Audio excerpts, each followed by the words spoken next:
Айжанның төсек тартып жатқанына жарты жыл болды. Айжан 7-ші сыныпты тәмамдап, жазғы демалысқа шыққанда, анасы оны бір аптаға көрші ауылдағы ағасының үйіне жіберген еді. Сол үйден қайтып келгеннен кейін 3 күн өтпей-ақ төсек тартып жатып қалды. Мәселе физикалық саулығында емес, психологиялық жағдайында. Себебі төсек тартып жатып қалғалы бері ешкіммен сөйлеспейді. Бір нүктеге қарап жата береді. Арасында өздігінен қарқылдап күлетіні бар. Мұндай кезде әкесі үйге сыймай, қызының мұндай мүшкіл халін көруге дәті шыдамай сыртқа шығып кетеді. Анасы болса жанұшыра қызына көмектескісі келеді. Бірақ қызы тіпті анасын мүлде көрмегендей, дауысын естімегендей кейіп танытады.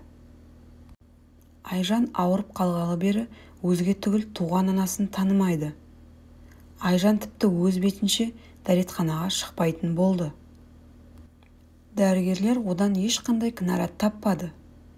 Ал психологтар жындыханаға жатқызу керек екенін айтады. Алайда Айжанның ата-анасы бұл ұсыныстан үзілді-кесілді бас тартты.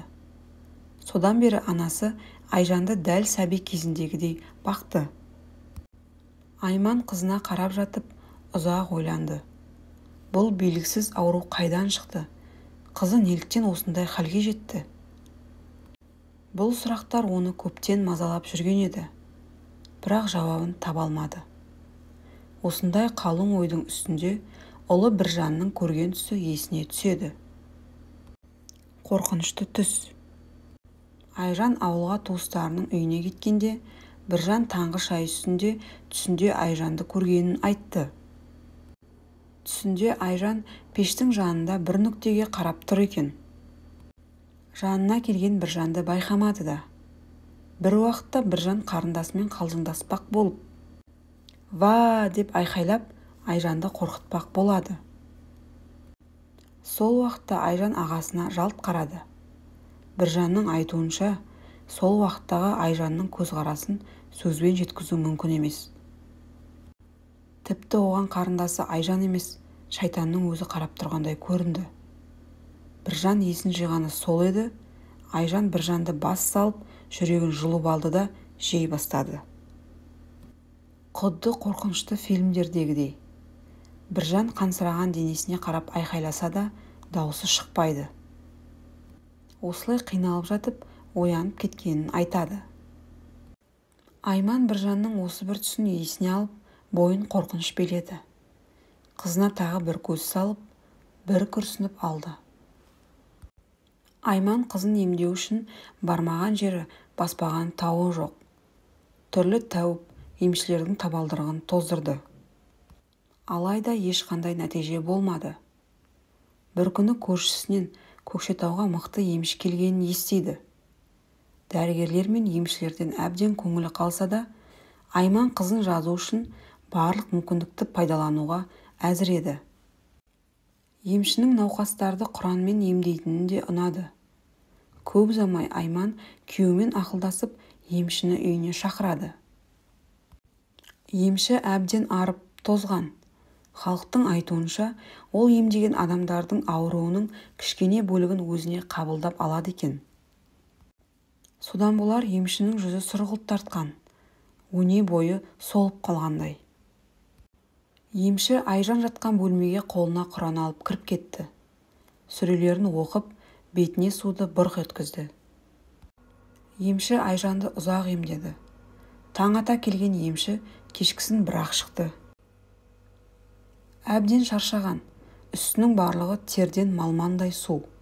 Емші сылқ етіп орындыққа отырды да, есін жиып алғысы келгендей біраз уақыт үнсіз отырды. Біраздан кейін, қыздарыңыздың дерті ауыр екен, ауруды судан тапқан, деді емші. Ғажайып.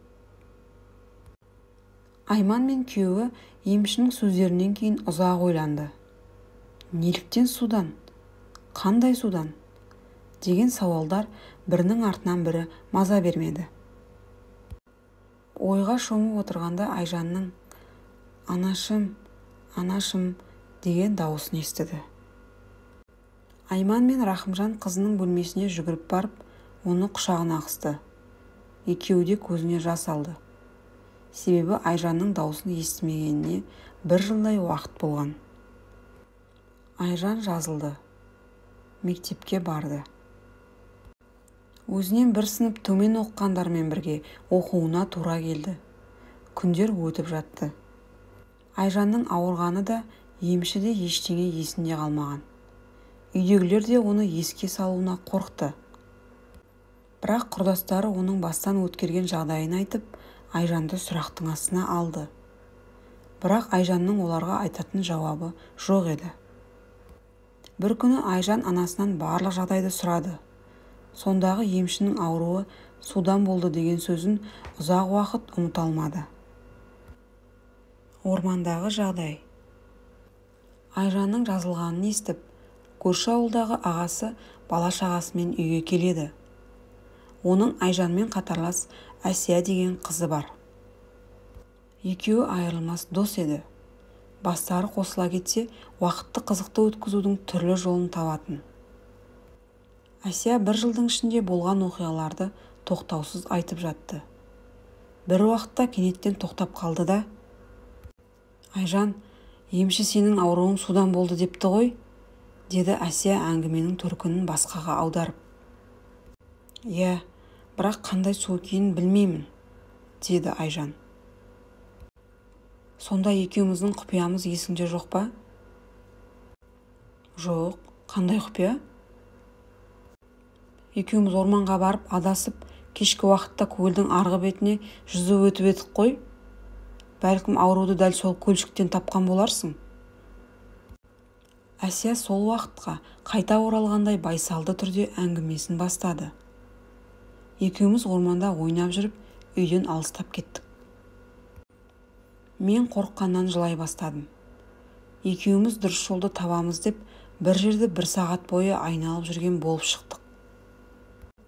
Кешқұрым уақытта үйге бастайтын жол деп тапқан жолмен келе жатқанда, алдымыздан көлшік шықты.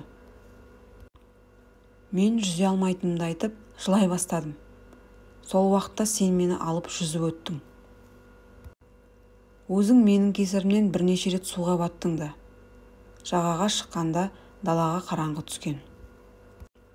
Екеуміз сол көлшіктің жағасында түнеп шығамыз деп шештік. Сен бірден ұйықтап қалдың. Мен қорыққаннан көпке дейін көз ілмедім. Бір уақытта қалың ағаштың арасынан сол жақ тұстан қара қасқыр бізге қарай тістерін ақситып келе жатты. Мен айқайлап, жылап сені оята бастадым. Бірақ сен оянбадың. Сені қанша оятуға тырыссам да, бұл әрекетімнен ештеңе шықпады. Қасқыр бізге қарай жақындап келе жатқанда, оң жақтан ақ қасқыр шықты. Ақ пен қара қасқыр бір-бірімен төбелесе бастады. Ақ қасқыр екінші қасқырды жеңді де, келген жағына қарай кетті. Қалың орманға толық жұтынып кетпей тұрып, бізге көз тастады. Таң атқанда сен ояндың. Мен түнде болған жағдайды айтып бергенде сенбеген едім.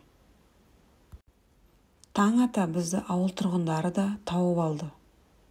Екеуміз 2 қасқыр туралы оқиғаны да, көлшіктен жүзіп өткенімізді де ешкімге айтпаймыз деп шештік. Айжан сол кезде бастан өткергенін еміс-еміс есіне түсірді. Үлкендердің су перісі болады. Түнде әйел адам суға баруға болмайды деген сөздер есіне түсті. Бәлкім сол түні емші айтпақшы ауруды судан тапқан болар деп топшылады. Өткен күндер қорқынышты түс секілді өтті де кетті. Айжанның отбасына шуақты күндер қайта келді. Бір күні Айжанды емдеген емші қайтыс болды. Халықтың айтуынша, Айжанды емдегеннен кейін емші төсек тартып жатып қалған. Содан оңалмаған екен. Айжанның дерті неден болғаны белгісіз. Оған медицина қызметкерлері де түсініктеме бере алмады. Әсияның орманда су жағасында көрген 2 қасқыры да қорыққаннан немесе қиялынан туған дүние ме жоқ па, ол да белгісіз. Айжанның ауруы да сол күйі жұмбақ күйінде қалды.